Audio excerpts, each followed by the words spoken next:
When I came into the compound and saw the children, 4 young children, beautiful children, 3 boys, 1 girl. He had so hypnotized the children that they should not speak and they should never say anything that has been happening in the house. I came in with a crew, with all the directors from the ministry and the permanent secretary. And so sad. We did all we could. We met a friend of his there who has stationed himself to monitor what is happening, and the nanny that visits them to take care of the children. So when I was asking questions, the children, I saw that they were not forthcoming. And I now excused everyone out.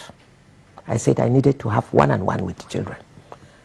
So I sent all the children in. I asked the nanny to take them in. I started with the first son. I said, "Do you love your mommy?" He said, "Yes." "Has your mommy taught you to tell lies?" He said, "No." I said, "You know that, is she alive or dead?" He said, "She's dead." "You know that she's now your angel and she's watching you. She'll be very sad if you tell lies." And here I introduced myself and I told him that the president is concerned, every Nigerian is concerned. We all join them to mourn Osinachi's death. But what we want from him is the truth. If they want us to help them, all I want from you is the truth. The boy adjusted his seat. He looked at me. I said, "Do you fear God? Did your mom teach you how to pray and speak the truth?" He said, "Yes." Then he opened up. There was nobody, myself, himself, and my permanent secretary. And thank God, my permanent sec was recording everything. The boy now opened up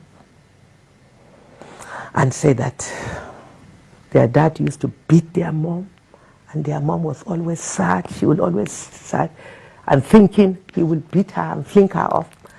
He doesn't spare them himself, that he gathered them in the room and will be beating them with a big belt.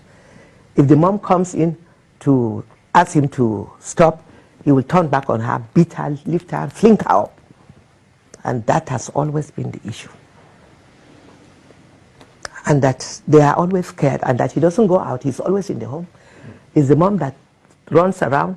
She goes for her gospel music, bring back the money. In fact, if the money is paid through cash, through a bank account, it's paid to his account. She has no account of her own. Any cash she comes back with, he collects it. And he will give just a peanut to her for feeding. In fact, the boy said he eats more than them. He will give mommy small money, and when she cooks, the next minute he starts shouting and beating her, that he is always shouting. And their mom was living in fear, always sitting sad. Oh, it was such a horrible story to hear from a young boy of just 12. The eldest son is 12. And because of the trauma the children went through, I asked him which class he is. He's in class 5 at the age of 12. Why? He said he can't even read. A boy of 12 years can't even read. So mentally, this child is already destroyed. Retarded, yes. Completely.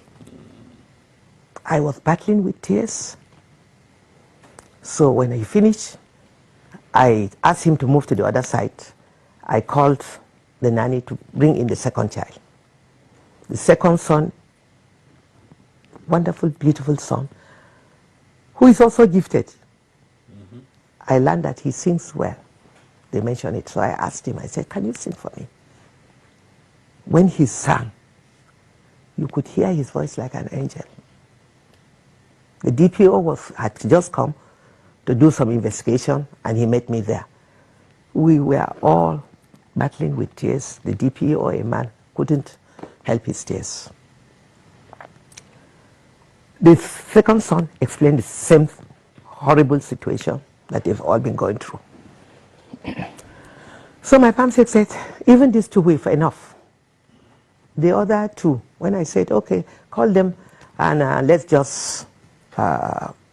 the third one said, "No, mommy, I want to talk." The little one, they insisted that they will also tell their story. So we sent everyone out, and we listen to each one of them, one after the other. In fact, the last one is 7. A girl, the only girl in the house. It's so sad. This is a situation that I'm calling on all Nigerians to stand with us and demand justice for Osinachi, and these children must be protected because he is not just a bully.